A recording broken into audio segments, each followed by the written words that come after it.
बिस्मिल्लाहिर्रहमानिर्रहीम, अस्सलामुअलैकुम and a very good morning. Espresso में आपको खुशामदीद कहेंगे। ये हैं चीजें सही करते हुए इमरान हसन और ये है फिर मुझे पॉइंट आउट करती हुई अरबला हसन। इस उम्मीद है दुआ के साथ कि आप ठीक ठाक है, खैरियत से हैं। अगर आप भारत से नहीं हैं तो अगर आप भारत से हैं तो फिर आपका बुरा हाल है। ये बहुत ऐसे गलत बात किया आपने। नहीं, क्यों भारत में भी हमारा शो देखा जाता है, इसमें क्या? हाँ, लेकिन आपने भारत में भी हमारे व्यूअर्स नमक डाला भाई। सब व्यूअर्स से तो हमारी हमदर्दी है ना, वो तो सब हम बहन भाई हैं, मतलब व्यूअर्स तो सही है। लेकिन भाई जो लोग कल मैच देख रहे थे, जो क्रिकेट लवर्स हैं, जो इंडियन नहीं है, किसी भी उनका ताल्लुक मुल्क के दुनिया के किसी भी हिस्से से है, कल जो क्रिकेट हमने देखी इतनी कोई तशवीशनाक इंतहा पसंदाना क्रिकेट थी माजरत के साथ। कमाल होगी ये तो। कल ऐसे मजेदार मैच देखने को मिला, मतलब हमें लग रहा था कि वो चैंपियंस ट्रॉफी वाला मैच हो रहा है और उसमें फेंटी पड़ी है इंडिया को और अच्छी खासी। एक मैंने लिखा भी था ट्विटर के ऊपर और मैंने इस बात को स्ट्रांगली फील किया है और आई बिलीव कि बहुत सारे जो क्रिकेट समझने वाले लोग हैं, हम तो सिर्फ देखने वाले हैं, वो इससे मुत्तफिक होंगे।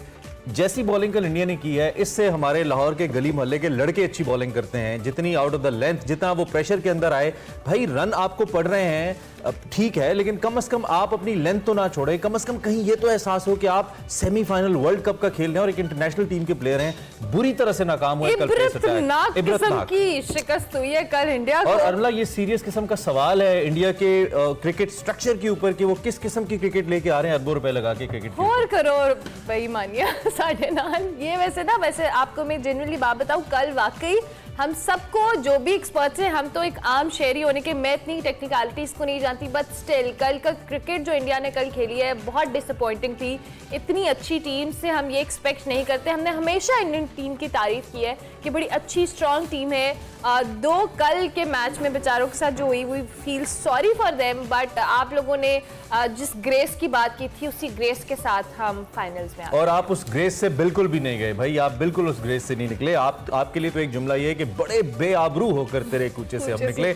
और अभी वैसे ये क्लास उनका मीडिया भी ले रहा है, उनकी जो आवाम है वो भी ले रही है, मीडिया हमसे भी ज्यादा उनकी। लेकिन सीरियसली हमें बड़ा दुख है, एक अच्छी टीम अगर इतने बुरे तरीके से हारे और इतने बड़े मैच में हारे। हार जाना तो चले, दोनों में से एक नहीं जीतना था, कल भी हमने कहा था। लेकिन जो हुआ बहुत अच्छा हुआ और अल्लाह पाक की जात जो करती है बहुत अच्छा करती है। मेरा दिल था कि इंडिया पाकिस्तान का मैच होता। दिल तो हमारा भी था, लेकिन इसी टीम के बारे में ये क़यास आई थी कि साउथ अफ्रीका से इसलिए हारे कि पाकिस्तान बाहर हो जाए। तो हम तो बाहर नहीं हुए, आप हो गए। तो ये है ऐसे को जैसे को तैसा होता है, ऐसे को कारमा होता है, ठीक है। तो खैर जी, हम इस मैच पे भी बात करेंगे और इसके अलावा फाइनल मैच हमारा बड़ा टक्कर का मैच आ गया अब, और टक्कर का मैच हमारा वैसे डेंजरस कल के उनकी क्रिकेट के बाद इंग्लैंड की हमारे लिए भी खतरे की। लेकिन मैं एक बात पे बड़ा कन्विंस्ड हूँ, बाकी अल्लाह की जात की मर्जी है और अल्लाह की जात बड़ी आजिज़ी के साथ एक बात ये कर रहे हैं कि अगर इंग्लैंड के इस जबरदस्त किस्म के जो बैटिंग लाइनअप है, अगर कोई इसको डिस्ट्रॉय कर सकता है तो वो पाकिस्तान की बॉलिंग लाइन है। इसमें हमें कोई दो राय नहीं है, कोई शक नहीं है। और एक बात और भी हम यहाँ पे ऑन रिकॉर्ड मैच से पहले मैं कहना चाहता हूँ, बीइंग अ क्रिकेट व्यूअर, कि हम अगर खुदा न खास्ता इस मैच में कामयाब नहीं भी होते, पहली बात तो है कि इंशाल्लाह होंगे, हमारा बॉलिंग लाइन इतनी मायूस को नहीं होगी जितनी आपने यहाँ पे देखी है इंशाल्लाह। So we are very much hopeful, एक अच्छा मैच हमें देखने को मिलेगा इंशाल्लाह, अच्छा मैच देखने को मिलेगा। क्रिकेट के हवाले से हमारे पास बहुत कुछ है। अब की खबर है, कुछ शोएब मलिक और सानिया मिर्जा की अलहदगी की खबर आ रही है। हाँ, I really feel bad about it, लेकिन अभी इस हवाले से कोई भी कंफर्मेशन किसी भी साइट से नहीं आई। लेकिन पिछले कुछ अरसे से सोशल मीडिया के ऊपर ये जो खबरें हैं ये चल रही थी और इस पे इन्होंने किसी किस्म का कोई रिएक्शन नहीं दिया, ना शोएब मलिक ने, ना सानिया मिर्जा ने। भारतीय मीडिया ने पाकिस्तानी क्रिकेट शोएब मलिक को और भारतीय टेनिस स्टार सानिया मिर्जा में अलहदगी की खबरें चलाई हैं और दोनों सितारों ने खबरों की तस्दीक या तरदीद करने से इनकार कर दिया है। उनके जो खानदानी ज़राए हैं शोएब मलिक के, उनका कहना है कि छोटे मोटे इख्तलाफात होते रहते हैं। और ये जो खलीज टाइम्स ने दूसरी जानिब दावा किया है कि दोनों सितारों ने राहें जुदा कर ली हैं और अब सिर्फ कागजी कार्रवाई बाकी रह गई है। ये वैसे बहुत अच्छी खबर नहीं है, we really feel bad about it, क्योंकि इन दोनों का कपल बड़ा हम आइडियलाइज करते थे कि one is from India and one is from Pakistan, लेकिन अनफॉर्चुनेटली अगर ऐसी खबर है तो ये अफसोसनाक। मशहूर शादी है, स्टेट गेस्ट का दर्जा दिया गया था जब ये दोनों पाकिस्तान आए थे शादी करके। इनके रिश्ते की बात ऑस्ट्रेलिया में हुई थी, देन फर्दर प्रोसीडिंग दुबई में, और निकाह इंडिया और फिर वलीमा पाकिस्तान में हुआ था और बड़ा चर्चा था इस शादी का। और वैसे भी इस्लामी नुक्ता निगाह से भी अल्लाह के नज़दीक बहुत एक मोहतरम रिश्ता है ये, और शैतान अहम किरदार अदा करता है। उसका एक पसंदीदा मशगला है दो मियाँ बीवी के दरमियान इस किस्म का तफरका डालना और ये तकसीम करना, तो this is not good at all. Allah करे कि ये कल्चर आगे मजीद ना बढ़े, और अगर ये खबर सही नहीं है, महज खबर है, हमारी दुआ है कि महज खबर हो चुकी है, अभी ख़ानदानी ज़राए ने तस्दीक नहीं की है, तो अल्लाह करे ऐसा ना हो। हमारी दुआ बहरहाल इस जोड़े के साथ मौजूद है। Let's get back to the final match जो कि आ रहा है एंड सेमीफाइनल जो कि कल हुआ। हमारे साथ लेजेंड क्रिकेटर जावेद मियाँदाद साहब मौजूद हैं जो कि इस बारे में बात करेंगे। हमारे साथ अब्बास रजा साहब मौजूद हैं जो कि हमारे सीनियर स्पोर्ट्स तजियाकार हैं, उनसे भी हम इस हवाले से बात करेंगे। अब्बास भी आपको फॉर्मल वेलकम भी, थैंक यू आप तशरीफ लाए। आपसे तो हम बात करेंगे, लेकिन चूंकि जावेद भाई हमारे साथ तो पहले जावेद मियाँदाद द लेजेंड हमारे साथ मौजूद हैं, उनसे हम बात करते हैं। Thank you very much Javed Miandad साहब। कल इंग्लैंड जो है ये तरफा मैच जीत गया, क्या इंग्लैंड ने बहुत अच्छी क्रिकेट खेली या इंडिया बहुत बुरी क्रिकेट खेली? मैच बड़ा अच्छा हुआ है, बहुत ज़बरदस्त मैच हुआ है, क्योंकि उन्होंने भी एक अच्छा टोटल किया था, मगर इंग्लैंड जो है वो बहुत आउट क्लास खेला। मैं ऐसी बैटिंग और ऐसी कभी भी इंग्लैंड की टीम में हम भी खेलते रहे सब, मगर ये जो ओपनिंग प्लेयर ने जिस तरह से ये खेल रहे थे, बड़े सॉलिड खेला, और इन्होंने यानी कि शॉट बना के खेला।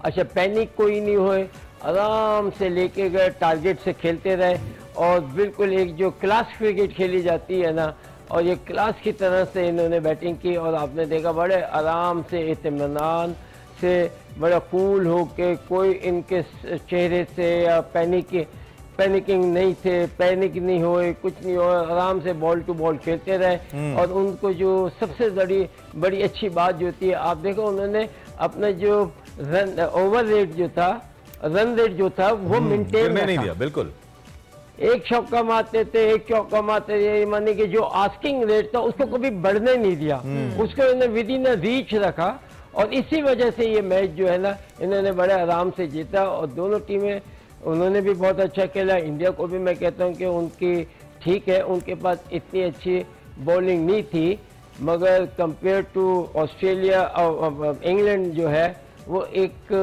यानी कंबाइंड क्रिकेट उन्होंने खेली। फील्डिंग बड़ी अच्छी की, बॉलिंग उन्होंने यानी कि एवरेज की, मगर विकेट भी बहुत अच्छा था।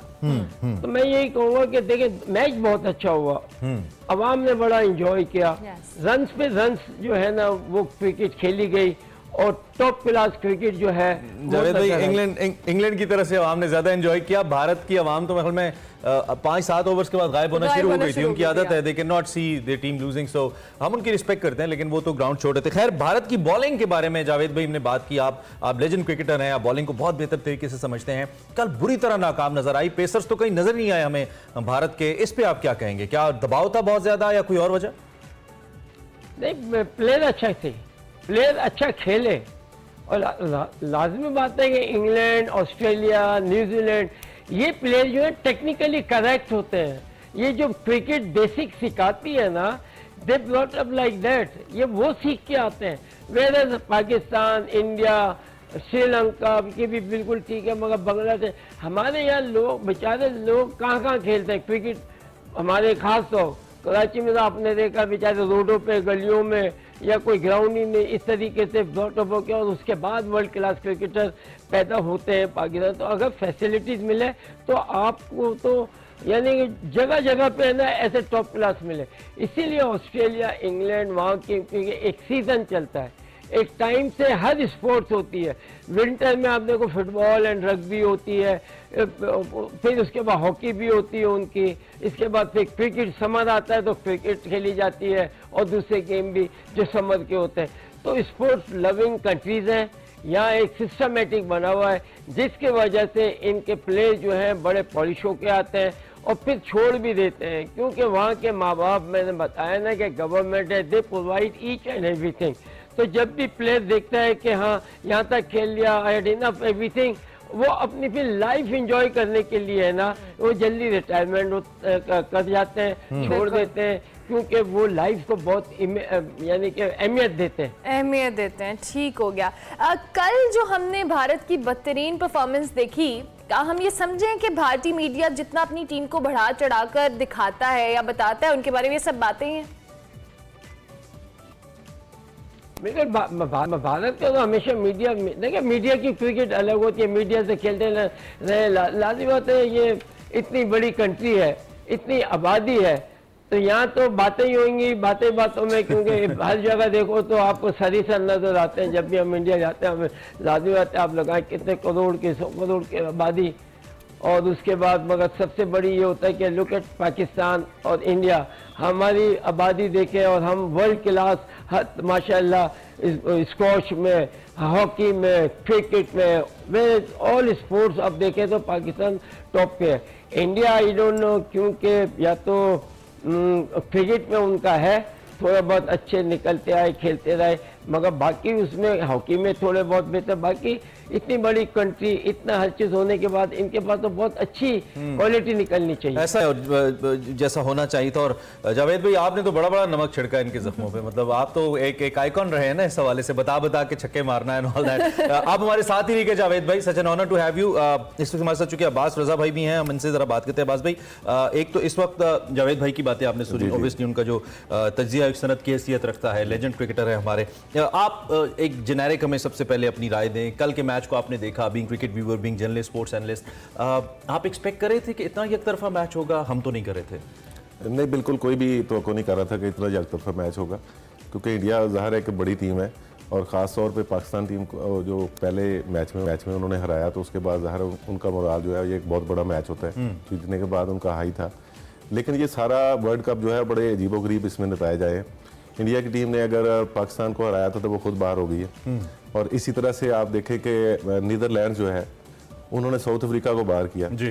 अब ये अजीबोगरीब किस्म का वर्ल्ड कप इसलिए कहता हूँ कि पाकिस्तान और इंग्लैंड में से जिम्बाब्वे ने भी हराया। हाँ, यही बात करने लगा था। पाकिस्तान और इंग्लैंड में से कोई भी वर्ल्ड कप जीते तो खुशियां मनाने वालों में 2 टीमें और भी शामिल होंगी। जिम्बाब्वे कहेगा कि हमने तो इस आलमी चैंपियन को हराया हुआ है, और उधर से इंग्लैंड को हराया हुआ है आयरलैंड ने, तो वो भी खुशियां मनाएंगे, वो भी कहेंगे, उनके लिए भी एक फख्र का बायस होगी ये चीज। बिल्कुल ठीक। तो इसलिए ये बड़ा सरप्राइजिंग किस्म के एलिमेंट्स इसमें आए हैं वर्ल्ड कप में, तो ये भी एक तरह से सरप्राइज है जिस तरह से इंग्लैंड ने सरप्राइज किया है। ये भी एक इंडिया एक्सपेक्ट नहीं कर रहा था। इंडिया ने 10 ओवर तक जिस तरह की क्रिकेट खेली है वो पिच को रीड ही नहीं कर सके। जो ही इस तरह का, कल भी हमने एक जुमला बोला था, हर मैच की बात बोलते हैं, जीत खामियों को छुपा देती है, लेकिन हार बहुत सारी खूबियों को भी नजरअंदाज करवा देती है, ये भी एक हकीकत है।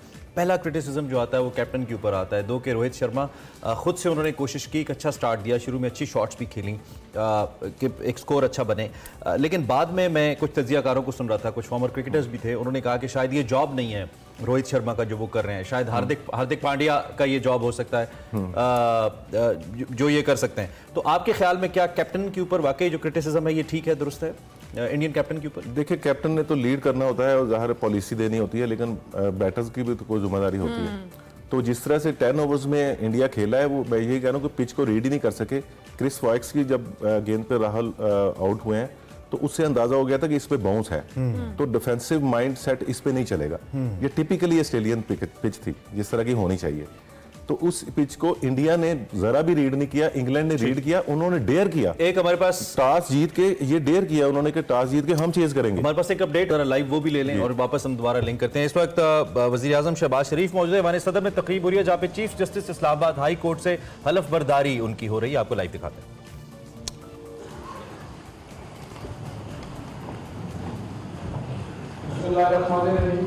जनाब सदर पाकिस्तान, आपकी इजाजत हो हलफ बर्दारी की तकरीब का बाकायदा आगाज़ किया है। बिस्मिल्लाह करें आप। Thank you sir. अब मैं मुफ्ती इमामदार साहब से दरख्वास्त करता हूँ कि वो कुरान पाक की आयत की तिलावत फरमाएं।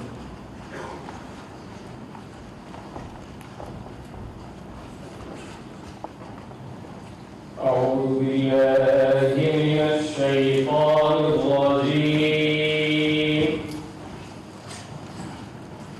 बिस्मिल्लाहिर रहमानिर रहीम।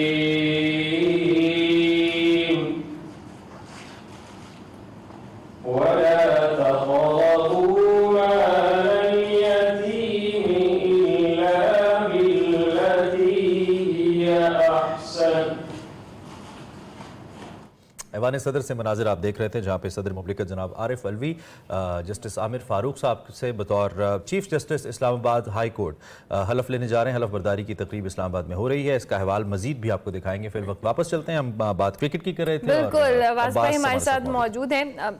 कल हमने जिस तरह से आप खुद कह रहे थे कि बैटर्स की भी जिम्मेदारी है, सिर्फ एक कप्तान की जिम्मेदारी नहीं है, पूरी टीम को साथ लेके चलना है। लेकिन इंडिया की टीम के हवाले से कल हम जब दीगर एनालिस्ट से भी तज्जिया ले रहे थे, उन्होंने बड़े बड़े कहा कि यहाँ पे हार्दिक पांड्या समेत बहुत सारे ऐसे प्लेयर्स हैं, बैटर्स हैं जो इंडिया की बैटिंग लाइन को बहुत स्ट्रांग बनाते हैं। लेकिन कल हमने चाहे बैटिंग है, चाहे बॉलिंग है, चाहे फील्डिंग है, हमने बड़ी फ्लॉप किस्म की क्रिकेट देखी। इसकी क्या प्रेशर बहुत ज़्यादा था उन पे या कोई और मामला था? ये असल में कंडीशंस को इंडिया समझा नहीं है। हार्दिक पांड्या समझा तो उसकी इनिंग्स आपने देखी है।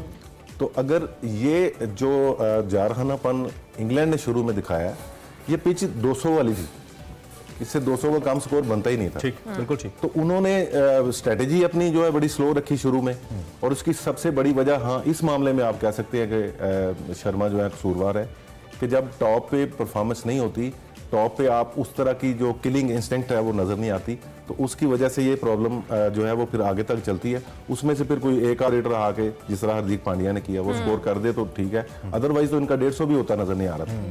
वैसे इंडिया की टीम की जैसी परफॉर्मेंस रही है, आपको लगता है कि this team deserve to be a semifinal qualifier? कल तो ऐसा लगा कि इनको शायद पहले राउंड से बाहर हो जाना चाहिए था, इतना बुरा खेल। नहीं, जाहिर है वो परफॉर्मेंस, बड़े मैच की टीम लगी नहीं हमें, परफॉर्मेंस दिखा के ही वो सेमीफाइनल में आए। लेकिन जब बड़ी गलतियां होती हैं तो बड़ी शिकस्तें होती हैं, तो वो बड़ी गलतियां इन्होंने कल की हैं मैच में। और ये तो इस वर्ल्ड कप में तो आप किसी टीम को बड़ी टीम कह ही नहीं सकते। छोटी टीमों ने बड़ी टीमों को गिराया और बड़ी टीमें जो है वो हारी हैं, और कई बड़ी टीमें हार के संभली हैं, जिस तरह हम संभले हैं। इंग्लैंड संभला है, आयरलैंड से शिकस्त इंग्लैंड के लिए भी कोई छोटी बात नहीं थी। इंटरेस्टिंग हो रहा है अब, चूंकि इंग्लैंड रिसेंटली पाकिस्तान खेल के गया। पाकिस्तान को एक एज बहरहाल जरूर है कि टीम मोमेंटम का पाकिस्तान को पता है, कैसे खेलते हैं, टीम गेम स्ट्रेटजी का काफी हद तक अंदाजा है, क्योंकि हमने बड़े मैचेस खेले हैं उनके साथ अभी रिसेंटली, 5 T20 भी खेले उसमें, अगरचे कि वो 3-2 से हम हार गए, लेकिन उसमें एक मैच ऐसा भी था जिसमें हमने भी 200 चेस किए, एक ऐसा था जिसमें उन्होंने भी किया। सवाल मैं अपना दोहराऊंगा, इस वक्त फिर अपडेट हमारे पास मौजूद है। एक बार फिर आपको ऐवान सदर लेके चलते हैं, जहां पे chief justice Islamabad high court की हलफ बर्दारी हो रही है। अपने सरकारी काम या अपने सरकारी फैसलों पर असरअंदाज नहीं होने दूंगा कि मैं इस्लामी जमहूरिया पाकिस्तान के दस्तूर को बरकरार रखूंगा और इसके तहफ़्फ़ुज़ और इस दिफा करूंगा और ये कि मैं हर हालत में हर किस्म के लोगों के साथ बिला खौफ और रियायत और बिला रग़बत व इनाद कानून के मुताबिक इंसाफ करूंगा।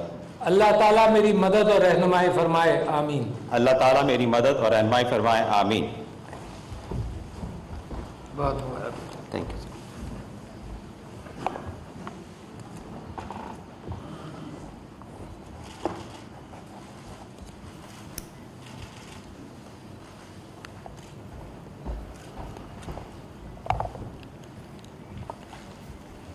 ऐवान सदर से बराह रास्त ये मनाजिर आप देख रहे हैं, जहाँ पे chief justice Islamabad high court justice Aamir Farooq साहब की तकरीब हलफ बर्दारी हुई है। बतौर chief justice Islamabad high court उनकी तकर्री हुई है और सदर मुमलिकत आरिफ अलवी ने उनसे ओहदे का हलफ लिया है। इससे पहले जस्टिस अतर मिनल्ला को सुप्रीम कोर्ट के जज के तौर पर तैनात किया गया था, जिसके बाद chief justice Islamabad high court के तौर पर आमिर फारूक साहब ने आज अपने ओहदे का हलफ उठाया है। आपको इस हवाले से मजीद भी आगाह करते रहेंगे।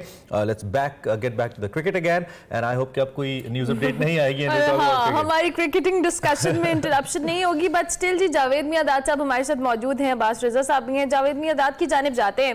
सर, ऑब्वियसली इंडियन टीम को हमने देखा है कि पास्ट में भी जब भी इस तरह के मैचेस होते हैं बड़ी ओवर कॉन्फिडेंट नजर आती है हमें। इसमें आपको क्या लगता है ये जो कल की इनको शिकस्त हुई है, इसमें मीडिया का कसूर है, इंडियन टीम का जो ओवर कॉन्फिडेंस था वो एक फैक्टर है, या आईपीएल में जो बेदरेग इस्तेमाल होता है पैसों का जो इनको ओवर कॉन्फिडेंट कर देता है कहीं ना कहीं?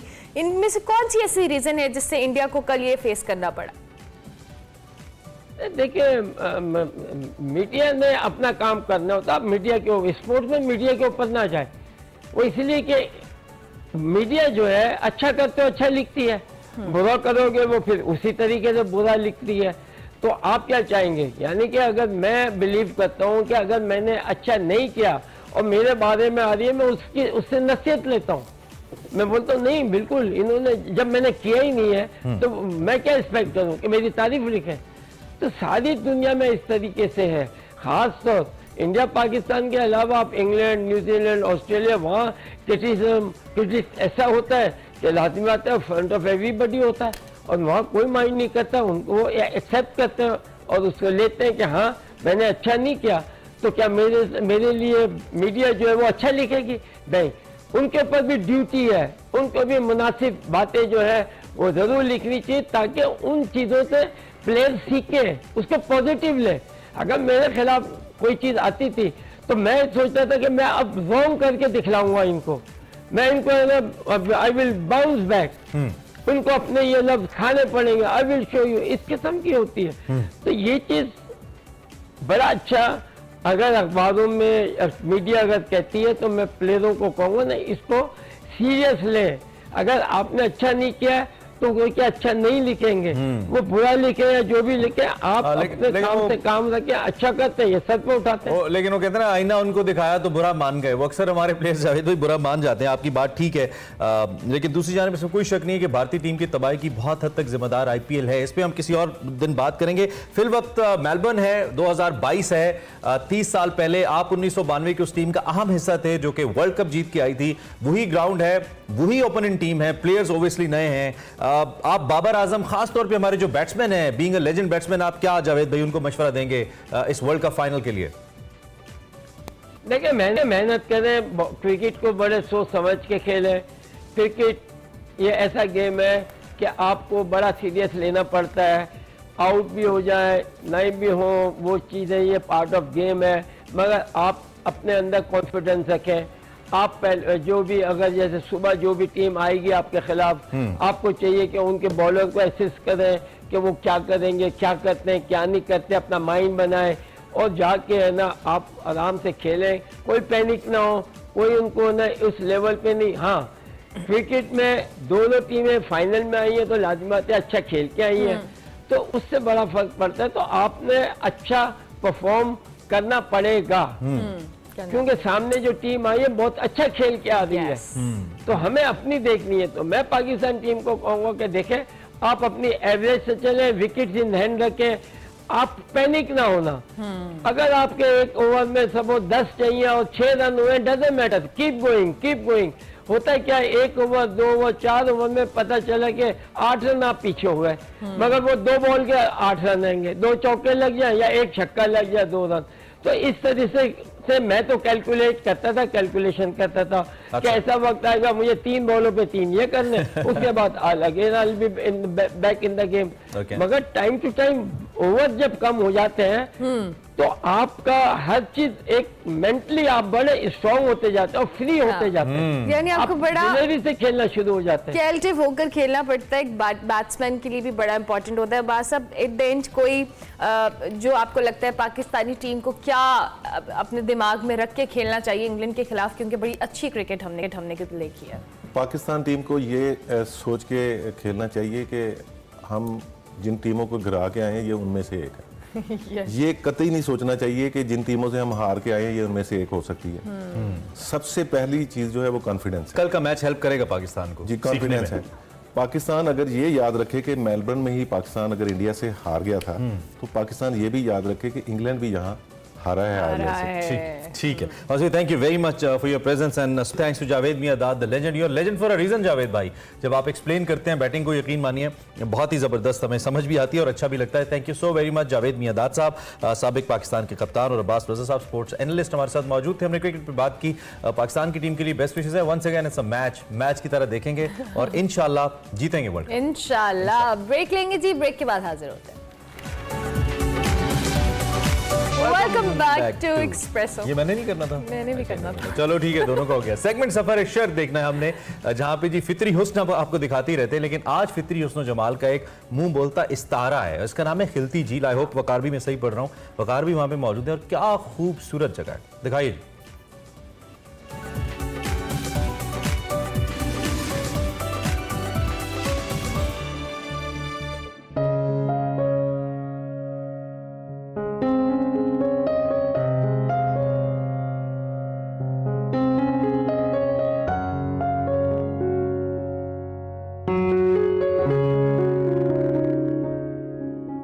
वो फूल हो, सितारा हो, शबनम हो, झील हो, तेरी किताब हुस्न के सब इक्तिबास थे।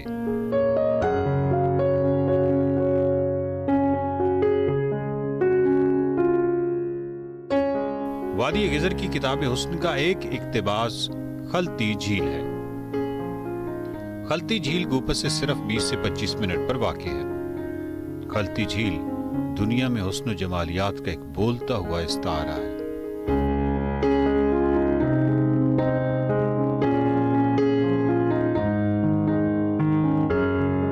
अस्सलाम वालेकुम, मैं वकार अहमद और आप देख रहे हैं सफर शर्त गीजर स्पेशल। मिल गया उसने बेमिसाल हमें, मिल गया वाक़तन मिल गया उसने बेमिसाल हमें।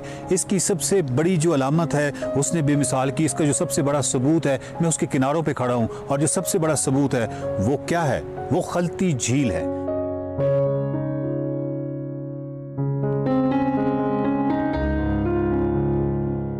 खलती झील अपने हुस्न में, अपनी खूबसूरती में इसकी कोई मिसाल नहीं है। बहुत ही खूबसूरत है।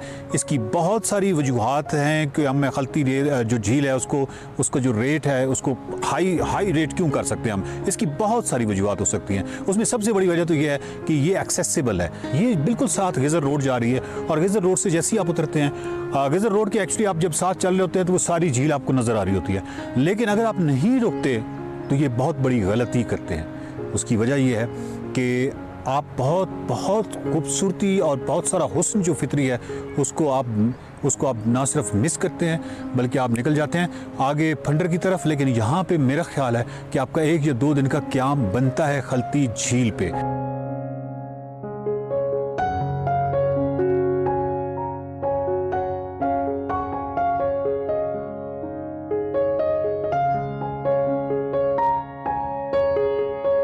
खलती झील की जो मुख्तलिफ फ़ीचर्स हैं, खलती झील की जो मुख्तलिफ खूबसूरतियाँ हैं उनको एक्सप्लोर करते हैं। और खलती झील जो है इसकी मतलब ये एक हादसे की पैदावार है, लेकिन ये यकीन जानिए कि दुनिया भर में बहुत सारी ऐसी खूबसूरत तरीन झीलें हैं जो किसी न किसी हादसे की पैदावार हैं।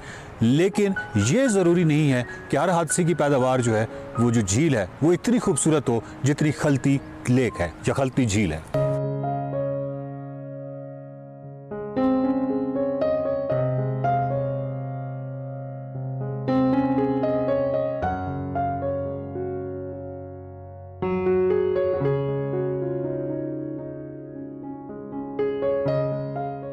बहुत बड़ा वसी पार्ट जो है आपके सामने होता है और जो लाइट है वो सबसे बड़ा एक यानी इसकी जो फीचर्स है वो नुमाया करती है। हर लम्हा ब लम्हा इसकी जो शक्ल है, इसकी जो तस्वीर है झील की, वो तब्दील होती रहती है। झील के अंदर जो दरख्त हैं उनका जो साया है वो कमाल है। सो गिजर जो है वो अपनी खूबसूरतियों के हवाले से अगर उसको देखा जाए तो वो बिल्कुल उसका कोई कंपैरिजन नहीं हो सकता। इतना खूबसूरत ये पूरे का पूरा डिस्ट्रिक्ट गिजर है। और खलती लेक जो है वो इसकी एक बहुत बड़ी पहचान है। स्पेशली खलती लेक से बिल्कुल इस साइड पे जो पहाड़ हैं, जो दरख्त हैं, वो इतना बड़ा एक पैनोरामा है, इतना बड़ा मंजर है और उसके पीछे बर्फ़पोश पहाड़ भी हैं। तो ये इतना बड़ा मंजर है और उसके बिल्कुल जहाँ नीचे झील है, ये कमाल है। आप जब भी गिजर आएँ तो गुपस से 15 से 20 मिनट की ड्राइव पर खलती लेक आती है। खलती झील के किनारे पे बहुत अच्छी खूबसूरत होटल्स हैं, यहाँ पे आप क़याम भी कर सकते हैं। और कोई ज़रूरी नहीं है कि टूरिज़म के किसी बड़े शहर में क़याम किया जाए जो कि मशहूर हो। आप अगर आप शहरी ज़िंदगी से उकताए हुए हैं तो इसके लिए फिर खलती झील से बेहतर मेरा नहीं ख्याल कि आपके पास कोई ऑप्शन हो सकती है। जब भी आएँ खलती झील पे क़याम करें बाकायदा 1 दिन 2 दिन और यहाँ पे वक्त गुजारें। आपको यकीन कीजिए कि बहुत मज़ा आएगा और बहुत ही आप लुत्फ़अंदोज़ होंगे इस झील से।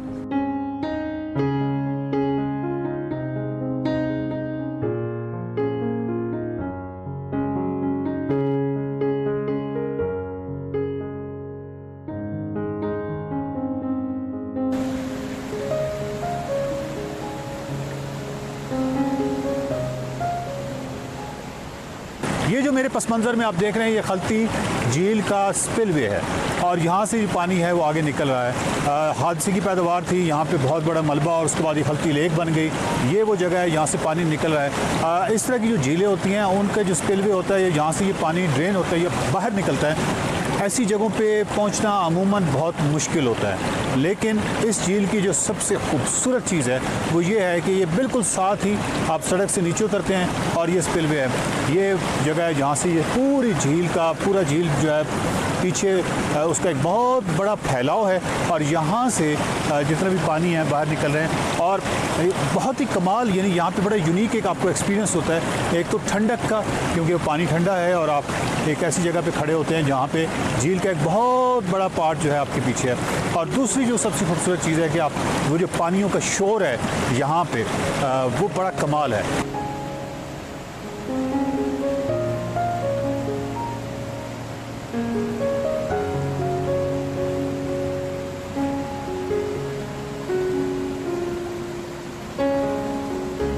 किसी भी पत्थर पे बैठ के आप यहाँ पे घंटों वक्त गुजार सकते हैं। तो इस झील की ये एक बड़ी खूबसूरती है कि जो पानियों का शोर है और यहाँ पे इतना वसी फैलाव आप देखते हैं। और दूसरी कि लम्हा ब लम्हा अपनी शक्ल तब्दील करती है। लाइट एंड शेड्स, जो रोशनी का खेल यहाँ पे है वो कमाल है और जो शेडोज़ हैं वो कमाल हैं। जिस तरह आप देख रहे हैं इसमें कोई मुबालगा नहीं है कि इसके जो फीचर्स हैं, ये जो इस झील की जो खूबसूरती है और इसकी जो जहतें हैं, कई डायमेंशंस हैं, वो यहाँ आके आप एक्सपीरियंस करते हैं। और जो सबसे आला बात है कि खलती झील जो है वो बिल्कुल सड़क के ऊपर वाक़ है।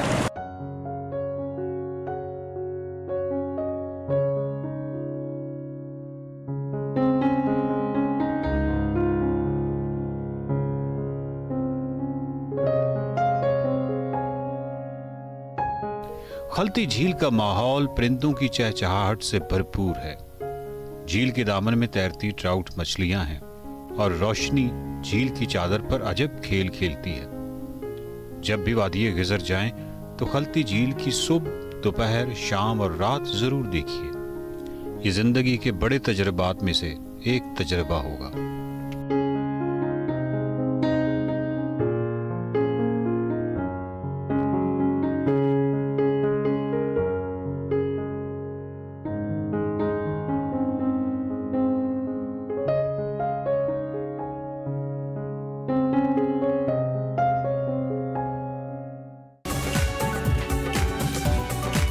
Welcome back. कुछ सियासत की बात करते हैं। आजकल मुल्की सियासत में दो अहम मामलात डिस्कस हो रहे हैं। एक तो आपको मालूम है नवंबर है और नवंबर में मौजूद एक अहम तैनाती है, और दूसरा इमरान खान चेयरमैन तहरीक इंसाफ और तहरीक इंसाफ का लॉन्ग मार्च है जो कि दोबारा शुरू हो गया। इन दोनों मामलात को लेकर ये जो महीना है 11वां, इसको इंतहाई अहम करार दिया जा रहा है और इन दोनों मामलात को एक दूसरे के साथ जोड़ा भी जा रहा है कि कहीं ना कहीं इनका आपस में ताल्लुक है। आर्मी चीफ की मुद्दत मुलाजमत नवंबर के आखिरी हफ्ते में खत्म हो रही है, हम सबको मालूम है, जबकि इमरान खान का लॉन्ग मार्च भी नवंबर के तीसरे और आखिरी हफ्ते में रावलपिंडी और इस्लामाबाद में दाखिल होगा। लॉन्ग मार्च को इस अहम तैनाती के हवाले से एक दबाव का भी तासुर दिया जा रहा है कि शायद एक कोशिश हो सकती है इसके ऊपर असरअंदाज होने की। इस लॉन्ग मार्च के मकासद क्या हैं, इसका नतीजा क्या निकलेगा, ये तो आने वाला वक्त ही बताएगा। लेकिन आम तैनाती से मुतालिक इस वक्त $1 मिलियन सवाल कम अज कम कल के बाद हल हो गया। बिल्कुल, आर्मी चीफ की मुद्दत मुलाजमत में तोसी के मामले पर सोशल मीडिया पर जो भी कयासराइयां और अफवाहें गर्दिश कर रही थी वो भी दम तोड़ गई हैं। वजीर आजम शहबाज शरीफ इस वक्त लंदन में मौजूद हैं। नवाज शरीफ और लीगी क़यादत से मुलाकातें भी कर रहे हैं और अहम फैसले भी किए जाने का इम्कान है। गुज़िश्ता रोज ISPR की जानिब से अहम बयान जारी किया गया जिसमें बताया गया कि आर्मी चीफ ने अलविदाई दौरे करना शुरू कर दिए हैं। उन्होंने सियालकोट और मंगला गैरिजन का दौरा किया और फॉर्मेशंस की कारकर्दगी को भी सराहा। अब आर्मी चीफ की तैनाती में तौसीक का इम्कान तो खत्म हो गया है और नए आर्मी चीफ की तैनाती होगी और उम्मीद है कि इस मामले पर जो अफवाहें हैं, जो कयासराइयां हैं, वो खत्म हो जाएगी और इस पर सियासत नहीं की जाएगी। कल ISPR की जानिब से जो कहा गया, ये बड़ी इंपॉर्टेंट डेवलपमेंट। इसी मामले पर बात करने के लिए हमारे एंकर पर्सन सीनियर सहाफ़ी कामरान यूसुफ साहब हमें ज्वाइन कर रहे हैं। उनसे इस हवाले से तज्जिया लेते हैं और फेडरल कैपिटल का मंजरनामा भी लेते हैं जहाँ पे वो इस वक्त मौजूद है। कामरान, सुबह खैर, बहुत शुक्रिया आप हमारे साथ मौजूद हैं। यकीनी तौर पे आप इस सारी सूरत हाल को देख रहे हैं और इस वक्त वफाकी दारुल हुकूमत की क्या सूरत हाल है वो भी आपके सामने है। सबसे पहले तो हम कल की इस अपडेट की जानिब ही आएंगे जिसमें chief of army staff general Qamar Javed Bajwa साहब ने मुख्तलिफ अहम फॉर्मेशंस के दौरे किए और इसको ISPR की जानिब से उनके अलविदाई दौरे करार दिया गया, जिसके बाद वो सभी क़यासराइयां दम तोड़ती नजर आती हैं जिसमें मुख्तलिफ एक्सटेंशन की और इस तरह की बातें हो रही थी। इसके बाद सियासी माहौल पर इसका क्या असर देख रहे हैं आप कल के बाद? देखिए, एक तो बिल्कुल क्लैरिटी आ गई है, क्योंकि जैसे आपने कहा कि बहुत ज्यादा स्पेकुलेशंस हो रही थी, उससे पहले भी इससे पहले कुछ माह पहले डीजी ISPR बाकायदा तौर पर एक प्रेस कॉन्फ्रेंस में ये वाजे कर चुके थे कि मौजूदा आर्मी चीफ एक्सटेंशन के ख्वाहा नहीं है। फिर अमेरिका के दौरे पर आर्मी चीफ ने NDU में हाल ही में जो एक इनफॉर्मल डिस्कशन में, उसमें भी कमर जावेद बाजवा साहब ने कहा कि वो रिटायर हो जाएंगे अपना टाइम पर। लेकिन उसके बावजूद जो मुल्क के अंदर ये एक सियासी बेयकीनी थी, इमरान खान साहब का लॉन्ग मार्च था, ये अफवाहें गर्दिश कर रही थी। तो इस तनाजुर में कल का बयान इसलिए सिग्निफिकेंट था कि उसमें फिर वाजे कर दिया गया ISPR की तरफ से कि आर्मी चीफ अपने वक्त पर ही, यानी कि 29 नवंबर को रिटायर हो जाएंगे। और मेरा इवन के स्टेटमेंट से पहले भी जब बहुत से लोग ये अफवाहें गर्दिश कर रही थी, तो मेरे पास तो ऑलरेडी इतला थी और ये था कि ये आर्मी चीफ जो हैं वो रिटायर हो रहे हैं। तो ये बाकी जो लोग स्पेकुलेशंस कर रहे हैं, शायद ये डिलिबरेटली कर रहे हैं या इनके पास शायद इत्तला नहीं है।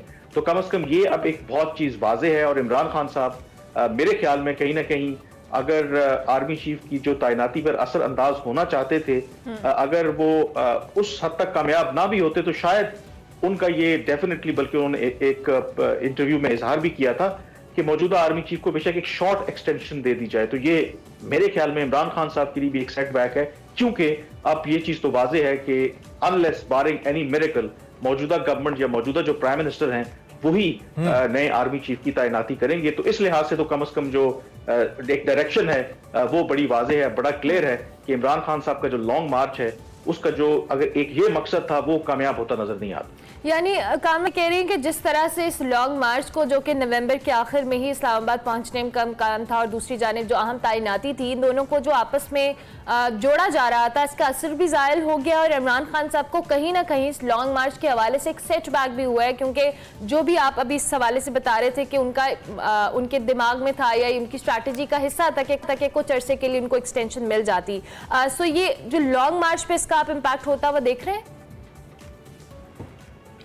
मेरे ख्याल में लॉन्ग मार्च का इम्पैक्ट इस तरह से कि अगर तो उसका ये पर्पस इमरान खान साहब ये था, और मेरे ख्याल में ये ओपन सीक्रेट है तो कि इमरान खान साहब ये नहीं कहते कि जी मैं लॉन्ग मार्च इसलिए कर रहा हूं कि आर्मी चीफ की तैनाती पर कोई असर डाला जाए।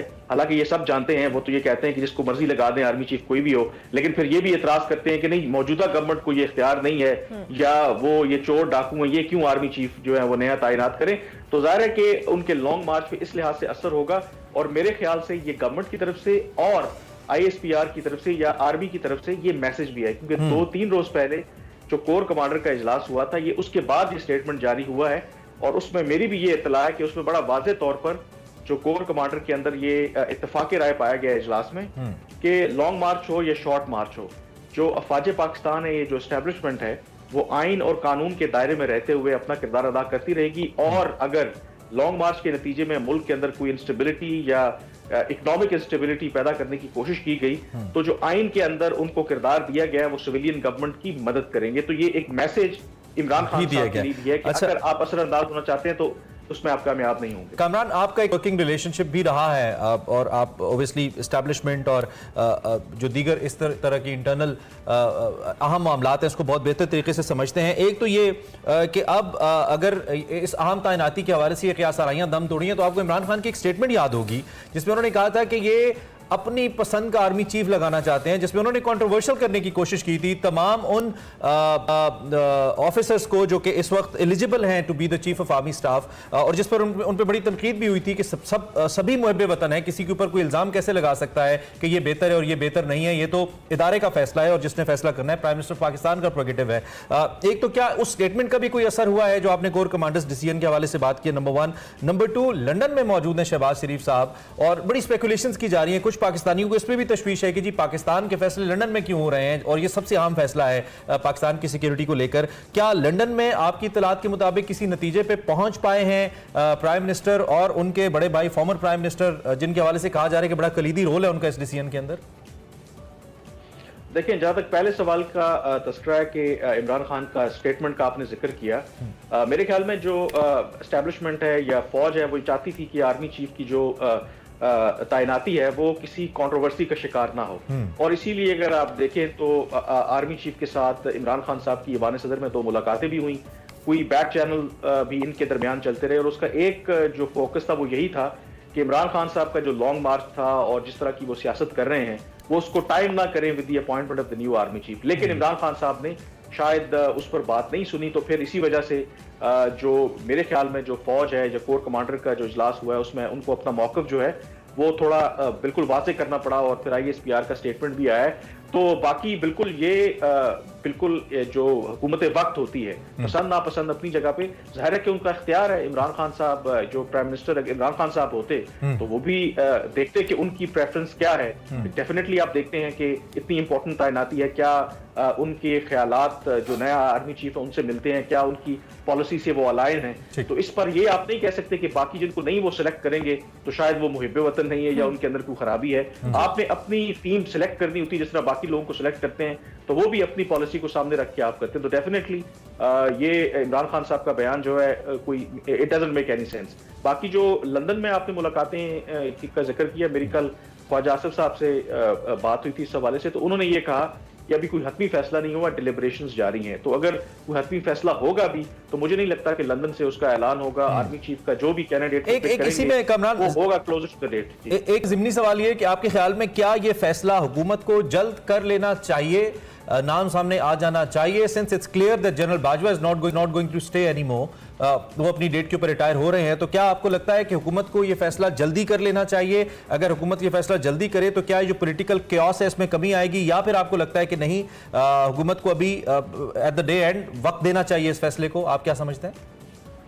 मेरा ख्याल में मेरा पहले अपना ख्याल था कि शायद वो पहले ऐलान कर दे। एक दो दफा ऐसा हुआ भी जब माजी में जनरल असलम बेग रिटायर हो रहे थे, 2 माह तकरीबन पहले ही PMLN की गवर्नमेंट थी तो जनरल आसिफ नवाज की तैनाती का ऐलान कर दिया गया था। लेकिन उसका मकसद जो है मुझे पता चला कि वो जनरल जो असलम बेग हैं उनको एक तरह से स्नब करना था। इसलिए इस केस में जाहिर है कि इनके ताल्लुकात अभी तो जनरल बाजवा से ठीक है, जो मौजूदा हालात भी हैं, जो मैंने जानने की कोशिश की कि आर्मी भी नहीं चाहती बेशक के नया आर्मी चीफ आप तैनात कर भी दें, तो एक आउट गोइंग आर्मी चीफ और 2 army chief at a time जब मुल्क के अंदर इस तरह सियासी बेयकीनी हो, जब आपको की एडमिनिस्ट्रेटिव डिसीजन लेने हो, तो फिर जो रैंक एंड फाइल है वो 2 लोगों की तरफ देखेगी जिससे कंफ्यूजन होगी। दूसरा इसके अंदर एक और भी इशू है कि एक जो 17 नवंबर को एक और जो जनरल है वो रिटायर हो रहे हैं, और अगर वो अभी उससे पहले समरी मूव करते हैं तो जो सीनियरिटी लिस्ट है उसके अंदर भी थोड़ा प्रॉब्लम आता है। तो मेरी जो अपनी इत्तला है, मुझे लगता है कि ये 18 नवंबर के बाद ही समरी मूव होगी।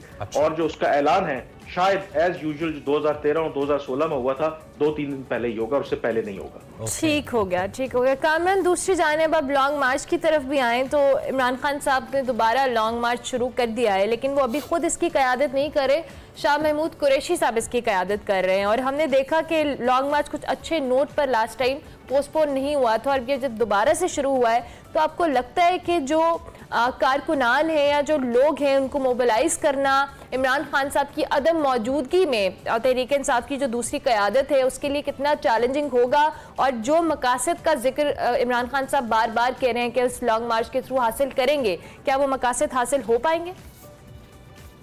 देखें, अगर एक मकसद तो उनका हल होता नजर नहीं आ रहा, जैसे हम आर्मी चीफ की तैनाती की बात कर रहे थे, वो चाह रहे थे कि अगले इलेक्शन के बाद ही या नई जो गवर्नमेंट आए वो तैनाती करे, वो मकसद तो उनका निकल गया। बाकी रही जो उनका बाकी मकसद है, एक इसके अंदर जो मुझे अब एक चीज नजर आ रही है, जाहिर है इमरान खान साहब एक क्राउड पुलर है, खुद मौजूद होते हैं तो उससे एक इम्पैक्ट आता है, लोग खुद उनको देखने भी आते हैं। उनकी एब्सेंस में जब तक वो बाकायदा शामिल नहीं हो जाते उस पर असर पड़ेगा। दूसरा अब ये भी सेंस बढ़ रही है कि शायद जो इतना इन्होंने तवील कर दिया, ज़ाहिर बीच में उन पर वो हमला हुआ जिसकी वजह से उनको रोकना पड़ा, अदर देन दैट भी जो उनका प्लान था, इतना जो उन्होंने तवील किया तो लोग एक फटीग आ जाती है लोगों के अंदर, वो शायद वो जोश जज्बा नहीं रहा लोगों में, जो उनके इवन सपोर्टर्स भी हैं। उसकी एक मिसाल ऐसे है कि इन्होंने जो एक अटेम्प्ट की कि अपनी अटेंशन गैदर करने के लिए पंजाब के अंदर और इस्लामाबाद रावलपिंडी की सड़कें कुछ दिन ब्लॉक करने की कोशिश की, आप यकीन माने उससे जो उनके अपने सपोर्टर्स थे वो नाला हो गए। ये कौन सा तरीका है कि आप लोगों को जलीलो ख्वार कर रहे हैं, और वो बैकफायर हुआ। और कल हमने रात के देखा कि इमरान खान साहब ने कहा कि जी हम जो रोड ब्लॉक्स हैं और वो उनको हटा रहे हैं। तो मुझे लगता है कि मुश्किल होगी उनको अपना मकसद मुख्तसरन इस तरीके से अगर वो समझते हैं कि अचीव करना। कामरान, मुख्तसरन बता दीजिए, कल एक मीटिंग भी हुई जिसमें IG पुलिस थे, जिसमें सेक्टर कमांडर आर्मी थे ब्रिगेडियर साहब, और उनके साथ साथ DG रेंजर्स थे। इन तीनों साहिबान की एक मीटिंग भी हुई, कल हमने एक पिक्चर देखी। तो क्या ये इस बात का इंदिया है कि मुकम्मल तौर पर हुकूमत के पास हर किस्म की इदारों की सपोर्ट मौजूद है? इन केस अगर मार्च इस्लामाबाद में आता है तो उसको रोका जाएगा और तमाम वसाइल बरूए कार लाए जाएंगे, इंक्लूडिंग रेंजर्स का इस्तेमाल? मेरे ख्याल में इसमें कोई शक नहीं है। यही मैं जो शुरू में आपको नुक्ता बयान किया था, और इसकी वजह से इमरान खान साहब आपको एग्रेसिव भी नजर आते हैं कि क्लियरली जो एस्टेब्लिशमेंट है या जो बाकी इदारे हैं उन्होंने एक वाज़ेह पोजीशन दी है कि आइन और कानून के दायरे में रहते हुए जो मौजूदा वफाकी गवर्नमेंट है उनसे कहेगी, अगर आर्टिकल 245 के तहत फौज बुलाने का भी कहेगी तो डेफिनेटली उसको ऑनर किया जाएगा, और इसमें आप कोई शक नहीं है कि वो इंश्योर करेंगे लॉ एंड ऑर्डर। ठीक है Kamran, thank you very analysis, बहुत शुक्रिया। कामरान यूसुफ, सीनियर तजियाकार, अपना तजिया हमारे सामने रख रहे थे। इस वक्त long March and political situation को लेकर क्या अपडेट्स हैं, आपने इनको जाना, हम आपको आगाह करते रहेंगे। ब्रेक लेते हैं, ब्रेक के बाद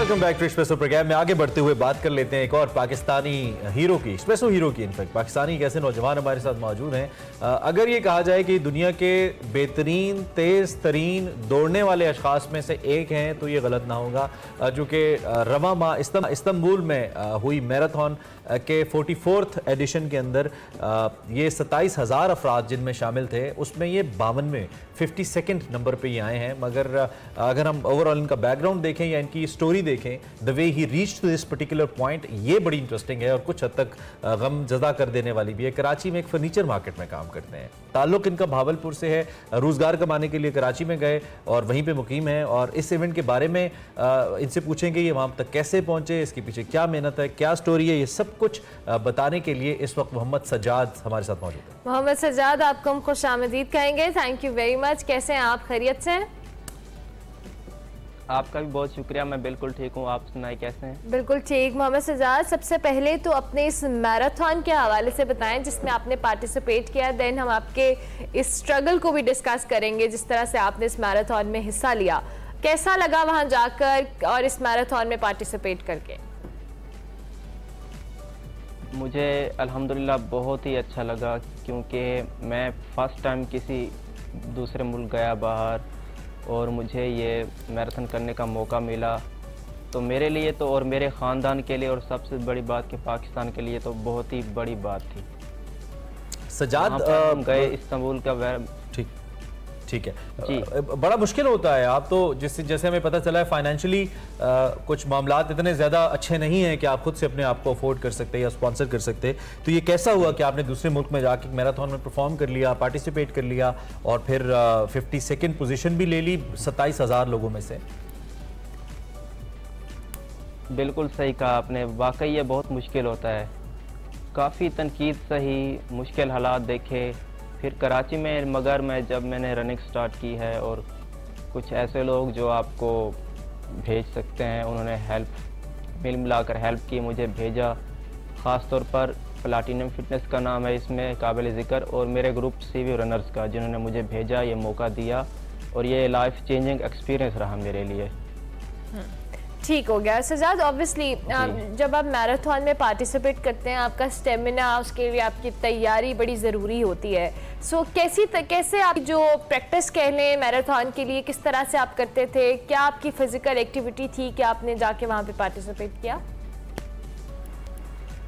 जी बिल्कुल, सबसे पहले तो मैं ऑलरेडी एथलीट था और मैं 5 किलोमीटर 10 किलोमीटर मुकाबलों में हिस्सा लिया करता था, मगर मैराथन में मैं मूव हुआ ऑलमोस्ट कोई 6-7 महीने पहले, जब मेरा दिल किया कि भाई अब मैं मैराथन में मूव होना चाहता हूँ, तो मैंने ख़ास तौर पर इसकी प्रैक्टिस शुरू कर दी। फिर स्टेमिना भी बढ़ाना शुरू कर दिया। मॉर्निंग रन्स आपको ज़्यादा हेल्पफुल होते हैं, उसके बाद आप इवनिंग में भी कुछ रन कर सकते हैं, मोबिलिटी एक्सरसाइजेस करते हैं, ताकि आप स्टेमिना और स्ट्रेंथ और स्पीड तीनों चीज़ें बढ़ा सकें, और आपको ये तीनों चीज़ें मिलकर मैराथन में बहुत हेल्पफुल होती हैं, जो कि बहुत ज़रूरी हैं। बिल्कुल ठीक, बिल्कुल ठीक। तो डेली कितना दौड़ते हैं आप प्रैक्टिस में या ट्रेनिंग में? हमारा ये वीकली प्लान होता है और ये मुश्तमिल होता है combination of speed, combination of endurance पर। हम ऑलमोस्ट एवरेज कह सकते हैं कि 8 से 10 किलोमीटर दौड़ते हैं रोजाना। वीकली वीकली माइलेज हो गई हमारी 80 to 90 किलोमीटर। मेरे सोच के कुछ हुआ ऐसे जा हम 80 to 90 मीटर नहीं चलते। हम गाड़ी में जा सकते हैं इतने किलोमीटर, हम पैदल नहीं चल सकते। वैसे मतलब आप मुल्तान से भावलपुर दौड़ के भी जा सकते हैं आप। ठीक है। अच्छा सजाद, ये बताइएगा, ऑब्वियसली वहाँ पे और भी बहुत सारे 27,000 लोग थे, हर मुल्क के अपने रिप्रेजेंटेटिव, मुख्तलिफ एथलीट्स वहाँ पे पार्टिसिपेट कर रहे थे। सो ये जो मैराथन के अंदर उन लोगों को पीछे छोड़ना और 52nd नंबर पे आना, इटसेल्फ बड़ी अचीवमेंट है। अब बाकी प्लेयर्स के हवाले से या बाकी जो एथलीट्स थे उनके हवाले से बताएं, वो किस तरह की तैयारी के साथ आए थे? जी सही कहा आपने, ओवरऑल 27,000 लोग थे वर्ल्ड में से इस मैराथन में हिस्सा लिया, जिनने मुख्तलिफ कैटेगरीज में, जिसमें बच्चों की रेस भी थी, 10 किलोमीटर रेस भी थी, हाफ मैराथन और 5 किलोमीटर। और सिर्फ मैराथन में तकरीबन 3,000 वर्ल्ड क्लास रनर्स थे जो मुख्तलिफ ममालिक से आए हुए थे। तो उनको पीछे छोड़ना, आपको जो आप अपना बैकग्राउंड देखते हैं, आप अपना हौसला देखते हैं, आप अपनी अपॉर्चुनिटी देखते हैं, ये सब चीज़ें आपके माइंड में चल रही हैं वो होती हैं उस वक्त कि आपने बस रेस अच्छी करनी है, फिनिश करना है, और ये मौका आपको जो दिया गया आपने इसको करके दिखाना है। तो ऑब्वियसली कोर्स तो मुश्किल था मैराथन का, काफ़ी लोग ऐसे थे जो वॉक कर रहे थे और काफ़ी लोग ऐसे थे जो बिल्कुल रुक गए थे, यानी कि इसकी वजह से, और वेदर।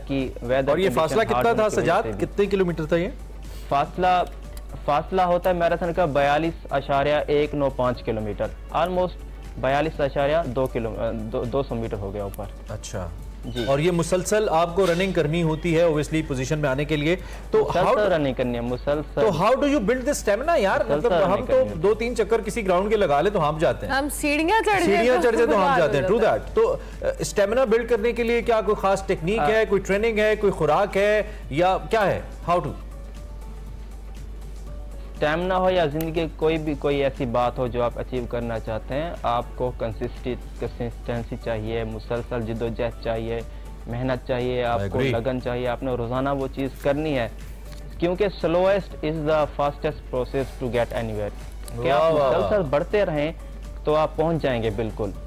मैंने बहुत तनकीद सही, मुझे पता है कितनी तनकीद सही मैंने, और क्या क्या मुश्किल हालात आप हमारे हीरो हैं। मैंने फिर बिल्कुल इन दी एंड बिल्कुल टाइम हमारा सजाद चुका खत्म हो गया। मैं जरूर जानना चाहूंगा आपके अज़ाइम क्या हैं, आपके मकासद क्या है आगे? क्या हम आपको फ्रांस में दौड़ता देखेंगे?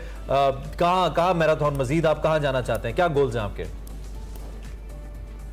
जी मैं वो सब चीज़ें जो पहले मुझे मुश्किल में डालती थी या तनकीद थी, उसको मैंने अपनी स्ट्रेंथ बना दी। तो अब इंशाल्लाह नेक्स्ट ये है कि आप इंशाल्लाह मुझे फ्रांस में भी देख सकते हैं, लेकिन अगले ओलंपिक्स मेरा ड्रीम है लॉस एंजल्स 2028 इंशाल्लाह 2028 wish you very best of luck Mohammad Sajjad, Pakistan का नाम लेकर जाएंगे इंशाल्लाह। We are so proud of you. Allah ताला आपको कामयाबियां दें और इसी तरह से कामयाबियां समेटते चले जाएं और पाकिस्तान को रिप्रेजेंट करते चले जाएं। हमारे साथ मोहम्मद सजाद मौजूद थे। इस्तांबुल में होने वाली जो मैराथन है इसमें 52nd नंबर पर आए और इनकी बहुत बड़ी अचीवमेंट है, 27,000 people.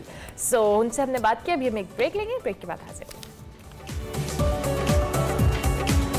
Welcome back to Expresso. हम सियासत की बहुत ज़्यादा बात करते हैं और सियासत के साथ साथ हम अगर एक चीज़ जिसको हम भूलते जा रहे हैं सियासी रवैयों को लेकर, अपनी पॉलिटिकल सपोर्ट को लेकर, वो ये है कि हमारे मज़हब के अंदर क्या तालीमात हैं।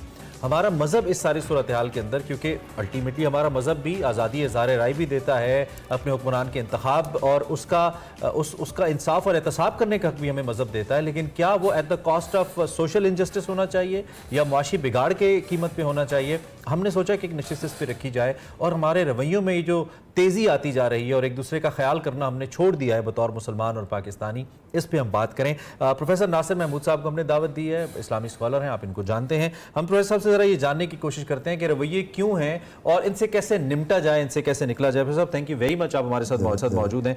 ये सवाल तो खैर इस पर कुछ है ही नहीं, क्योंकि हम इस सोसाइटी में रहते हैं जहाँ पे रोज़ाना ऐसे केसेस हम देख रहे हैं कि पोलिटिकली जुलूसों जलसों के अंदर ऐसे वाक़यात होते हैं। हम सब के अंदर रवैयों में बड़ी तेज़ी आ गई, इसकी वजूहात आप क्या देखते हैं और हमारा मज़हब क्या कहता है ऐसी सूरत हाल के अंदर? बिस्मिल्लाहिर्रहमानिर्रहीम। बहुत अच्छा मजमून और आज के ज़माने के लिहाज से बहुत ही आप कह लें बर वक्त।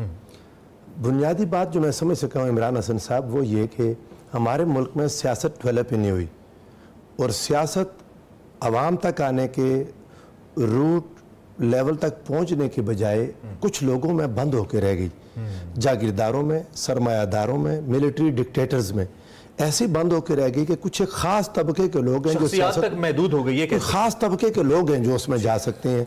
पढ़ा लिखा, ईमानदार, बाकिरदार, बाअखलाक शख्स डिमांड ही नहीं है। मतलब एक बंदा सियासत में जाने के लिए सबसे बुनियादी जरूरत बेइंतहा रुपया, पैसा, वो किसी भी जरिए से आपके पास आया और अक्सर बेशतर हराम रास्तों से आता है जिसके जायज़ रास्ते नहीं होते। चूंकि कम पैसे वाला बंदा सियासत में आने का सोच ही नहीं सकता। एक एक सीट आप उसको बल्दियाती इंतखाबात तक की हद में जहाँ तक हो गया कि आपके पास पैसा नहीं है तो आप लड़ नहीं सकते। और एक लंबा अरसा चलने से ये हुआ कि आप कोई शरीफ आदमी अगर इलेक्शन में आ जाए तो लोग कहते हैं इसके पास तो है ही कुछ नहीं, ये क्या करेगा। अब लोग उसका साथ देना छोड़ गए। तो जिस तरह के लोग हमने चुने, जिस तरह के लोगों को हमने ऊपर पहुंचाया, वो अगर जागीरदार था तो उसने पूरे मुल्क को अपनी जागीर समझा और आवाम को अपने वो क्या कहते हैं हारी और किसान समझ लिया। उसने जो मर्जी उनके साथ सलूक किया। सरमायादार आया तो उसने अपने पूरे मुल्क को अपनी फैक्ट्री मिल समझ लिया और आवाम को अपना मुलाजिम समझ लिया।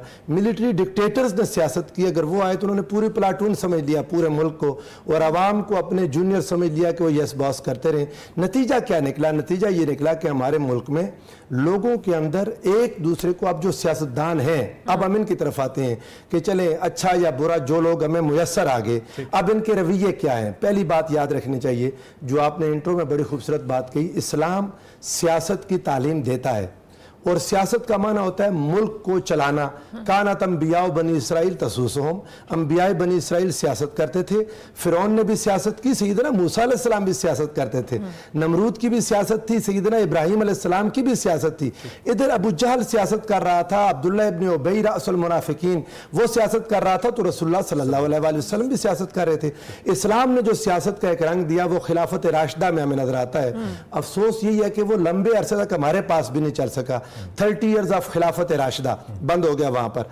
अब वो जो एक रवैया था इस्लाम का कि अदब, एहतराम, एक दूसरे की मोहब्बत, एक दूसरे के साथ मिल के मुल्क को चलाना कैसे है, वो चीजें खत्म हो गई। अच्छा प्रोफेसर, यहाँ पे मैं आपको इंटरप्ट करूँ, जिस तरह से आपने खुद भी कहा कि जो अदब, एहतराम, लिहाज उस दौर में भी सियासत के अंदर मलूज़ खातिर रखा जाता था, अनफॉर्चुनेटली सियासतदानों में अगर वो खुद नहीं है तो वो आगे लोगों में भी नहीं रहा। और ये सबसे अफसोसनाक बात है कि हम सोशल मीडिया हो, आम जिंदगी हो, हम किसी की राय का, किसी की जो कह ले झुकाव का एहतराम नहीं करते, बल्कि हम उस पर थोपने की कोशिश करते हैं। ये है ना, ये हुआ मसलन हमारे किसी भी सियासतदान को दूसरी पार्टी के किसी सियासतदान नजर नहीं आती। एक बंदा आता है वो दूसरी पार्टी की अच्छाई को तस्लीम नहीं कर सकता और हर पार्टी को ये लगता है कि मेरी पार्टी के अलावा बाकी सारे यानी आप कह लें करप्ट हैं, चोर हैं, बदकार हैं। ये सियासी इंतहा पसंदी भी उसी लेवल पर है हमारे पास जिस पर मजहबी इंतहा पसंदी आ गई। सियासी इंतहा पसंदी इज अ राइट टर्म। जी बिल्कुल ऐसे ही है। अब एक दूसरे को बुरा भला कहना, यार एक अल्लाह ताला आप लोगों को हिम्मत दे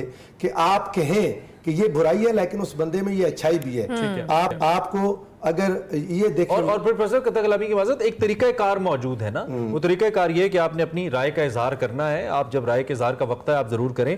यहाँ पे मैं एक बात आपको बल्कि मुझसे बेहतर ही मालूम है, जो कि आजकल लाहौर में तो नहीं लेकिन रावलपिंडी इस्लामाबाद में सिलसिला जरूर है कि एम्बुलेंसेज ब्लॉक हैं जी। लोग जिन बेचारों की बारातें जा रही हैं वो नहीं जा पा रहे, मरीजों को इंटरव्यूज के लिए लोग नहीं पहुंच पा रहे, और जब वो जाके रिक्वेस्ट करते हैं उन लोगों से जो एहतजाज करें तो वो उनको बाकायदा तौर पे न सिर्फ रास्ता नहीं देते बल्कि कुछ तो तशद्दुद के वाक़यात भी सामने आते हैं, उनकी गाड़ियां तोड़ दी जाती हैं। तो आजकल तो सूरत हाल यहाँ पहुंच गई है। अच्छा, मैं ना आपकी बात की तायीद करते हुए थोड़ा इसको आगे बढ़ाता हूँ। ये हालात जब पाकिस्तान बन रहा था, जनाब साहब बाहर निकले, लोग जब बाहर निकलते हैं तो ये मसाइल तो होते हैं, इंडिविजुअल्स को मसाइल आते हैं, ये बात मानी गई। मुल्क की सतह पर मसाइल को हल करते हुए जब कौम बाहर निकल आती है, रोड ब्लॉक हो जाते हैं, इंडिविजुअल्स को मसाइल का सामना करना पड़ता है, ये मजबूरी तो है। लेकिन उसूलन जब थोड़े लोग हैं, जब आप मुमकिन है आपके लिए एक साइड पर होकर बैठ जाएं, फिर रोड को ब्लॉक करना बहरहाल इंसानियत नहीं है। इन दोनों चीज़ों में एक इंतहा पसंदी है। मतलब एक ग्रोह कहता है कि रोड बंद ही ना हो, जब लोग ज्यादा हो जाएंगे तो रोड तो बंद हो जाएगा, लेकिन जब लोग थोड़े हैं तो फिर बाकी लोगों को गुजरने का रास्ता दें। लेकिन ये हुकूमतों को चाहिए कि ये काम देखें कि जब भी कभी हमने एहतजाज होता है, निकलते हैं, ज़रा हमारा आइन हक देता है ना बाहर निकलने का। मजहबी भी लोग जब ये जुलूस होते हैं, मुहर्रम उल हराम के होते हैं, रबीउल अव्वल के होते हैं, या किसी और सारी जो वो जुलूस निकालते हैं, तो उसूलन ये होना चाहिए कि एक रास्ता खाली एम्बुलेंस के लिए, स्कूल वैन के लिए, आने जाने के लिए, अवाम उन्नास को मुख्तसरन 1-1.5 मिनट का वक्त है हमारे पास। इसमें अब इस्लाम की तालीमात क्या है? जो लोग सुन रहे हैं वो एहतजाज ज़रूर करें, राय का इजहार भी करें। इस्लाम की तालीमात क्या है नबी करीम सल्लल्लाहु अलैहि वसल्लम की जानिब से, या ऐसे मौके के ऊपर इस्लाम क्या कहता है, कैसे किस तरह का रवैया होना चाहिए? हमारा, मैं जो बुनियाद समझ सका हूँ वो कि एक दूसरे का एहतराम डेवलप करना चाहिए लोगों को, और सारों को मिलकर, मतलब अपोजिशन ने ये समझ लिया कि हमने हर सूरत हुकूमत को कमज़ोर करना है, हुकूमत ने ये समझ लिया कि हमने हर सूरत अपोजिशन को कुचलना है, और अब एक नया पैटर्न आ गया कि जिसको पकड़ लिया, खा वो साफ़ी है या कोई है, उनके साथ जुल्म करना, ज्यादती करना। ये तो इस्लाम का रास्ता नहीं है। अपोजिशन और हुकूमत मिलकर हुकूमत चलाते हैं, मुल्क को डेवलप करते हैं। हमारे यहाँ मुसीबत ये है कि इन दोनों ने मिलकर मुल्क को नीचे ले जाने का प्लान किया हुआ है। इनको अपोजिशन जरूरी है हुकूमत को दुरुस्त रास्ते पर रखने के लिए, और हुकूमत को अपोजिशन का शुक्रगुजार होना चाहिए कि वो उसको इसकी गलती बताती है। लेकिन अफसोस ये कि हमारे पास ये कोलैबोरेशन से होना चाहिए, जो भी होना चाहिए। बहुत शुक्रिया प्रोफेसर साहब कि आपने इतने इंपॉर्टेंट टॉपिक के ऊपर इस्लाम नुक्ता निगाह से बताया कि जो मजहब हमें दर्स देता है, सियासत करने के भी तरीके हैं, जो अदम बर्दाश्त है वो एक बहुत बड़ा फैक्टर है, चाहे वो हुकूमत के लोग हैं, अपोजिशन है या फिर अवाम है। हम सबको इस बात को मलूज़े खातिर रखना चाहिए कि बर्दाश्त करना ही हर लिहाज से, एक दूसरे की राय का एहतराम करना ज़रूरी है। ब्रेक लेंगे जी, ब्रेक के बाद हाजिर होंगे। Welcome back to Espresso. Program का वक्त अपने इख्तिताम को पहुंच रहा है, लेकिन हम आपकी हेल्थ और फिटनेस पे कोई कॉम्प्रोमाइज कैसे कर सकते हैं, आज भी हम नहीं कर रहे हैं। हमारे साथ हाफिज खालिद मलिक साहब आज मौजूद हैं, खुशी नहीं है, और बराह रास्त स्टूडियोज में हम उनसे बात करते हैं। हाफिज साहब, बात क्या करते हैं, बल्कि ओवर टू यू हेल्थ के हवाले से, anything you want us? Sir thank you very much sir. मुझे बहुत सारे दोस्तों ने कॉल की, ये पूछा कि सर बाइसेप जो है वो ग्रो कैसे हो सकता है? हम डाइट भी अच्छी करते हैं, मेहनत भी अच्छी करते हैं, ट्रेनिंग भी अच्छी करते हैं, इसके बावजूद बाइसेप जो है वो ग्रो नहीं होता। आउट ऑफ स्टेशन से जो लोग हैं वो कहते हैं कि हमारे जिम्मों में बहुत ज़्यादा जदीद मशीनरी चूँकि नहीं है, तो जदीद मशीनरी ना होने की वजह से क्या हमारा बाइसेप ग्रो नहीं हो सकता? तो ये बात बिल्कुल गलत है। मैं आपको बताऊंगा कि जस्ट पेयर ऑफ डंबल से आप अपना बाइसेप ग्रो कर सकते हैं। आपका बाइसेप जो है ग्रो हो सकता है। अगर आप ये 2-3 मेजर मिस्टेक्स ना करें तो आपका बाइसेप बहुत अच्छा हो सकता है। सो हमारे पास टाइम चूँकि कम है, तो लेट्स स्टार्ट ट्रेनिंग। ट्रेनिंग का बेस्ट टाइम क्या है, लोग हमेशा कॉल करके पूछते हैं, तो मैं आपको बता दूं कि इवनिंग की जो ट्रेनिंग है वो 4 से 6 का बेस्ट टाइम है। उस टाइम पे आपका मेटाबॉलिज्म भी हाई हुआ होता है, आपका टेस्टोस्टेरोन लेवल भी बॉडी का हाई होता है, क्योंकि आपके पूरे डे के मील जो है वो आपने चूँकि अच्छे से लिए होते हैं, और तीसरा आपका कोर्टिसोल लेवल जो है वो लो पे होता है। So let's start training. सबसे पहले हम ट्रेनिंग करेंगे हैमर कर्ल। हैमर कर्ल हम करेंगे। हैमर कर्ल में लोग अक्सर मेजर मिस्टेक्स जो करते हैं वो मैं सबसे पहले आपको बताना चाहता हूँ। वो क्या करते हैं कि बॉडी को यूँ करके, डंबल यूँ रख के यू लिफ्ट करना शुरू कर देते हैं बॉडी को, जो कि बिल्कुल रॉन्ग है। आपकी इंजरी की मेजर कॉज ये है, और ना आप फुल रेंज ऑफ मोशन से आप एक्सरसाइज कर सकते हैं। आपने बॉडी को स्टिल रखना है एक जगह पे, बिल्कुल ठीक है। आपके डंबल जो हैं वो ऐसे होंगे, और आपने यूँ, ये हैमर कर्ल है आपका, ये बेस्ट एक्सरसाइज है आपके बाइसेप के लिए। ये अगर आपने डेवलप करना है बाजू, अपना जो मसल साइज वो बढ़ाना है, तो आप 8 to 10 रेपिटेशन करेंगे। ये आपकी एक्सरसाइज है हैमर कर्ल। अच्छा, इसके बाद मैं आपको बता दूं कि हम जो एक्सरसाइज करने जा रहे हैं वो है हमारी 21 कर्ल।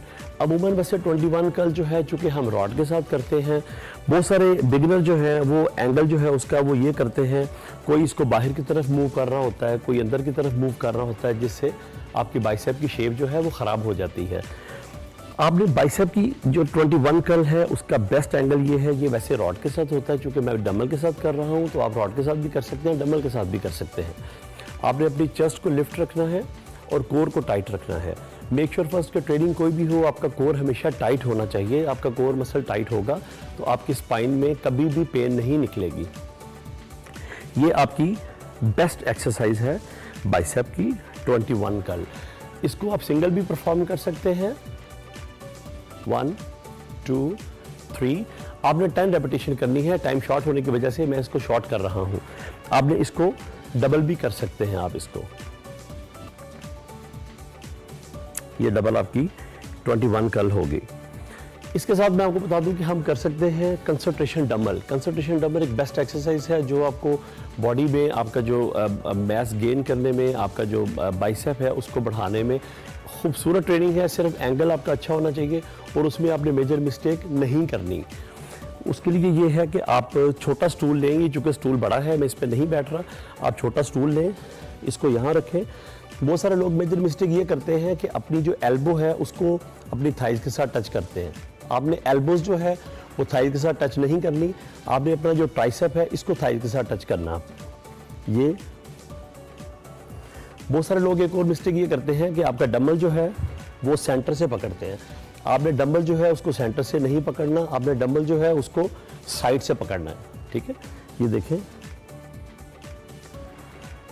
ये 1 2 3, सेम इसी तरह आप दूसरी साइड पे आ जाएं। ये आपने एक साइड से डंबल को पकड़ लिया, 1 2 3 4। सर लास्ट मिनट है हमारे पास, लास्ट मिनट आप रैप अप कर लें। ओके अच्छा, मैं आपको ये बता दूं कि बाइसेप की ट्रेनिंग करते हुए एक तो वार्म अप हमेशा आपका अच्छा होना चाहिए, डाइट अच्छी होनी चाहिए। जिस दिन आपकी बाइसेप की ट्रेनिंग हो, थाइस की लेग्स की ट्रेनिंग हो।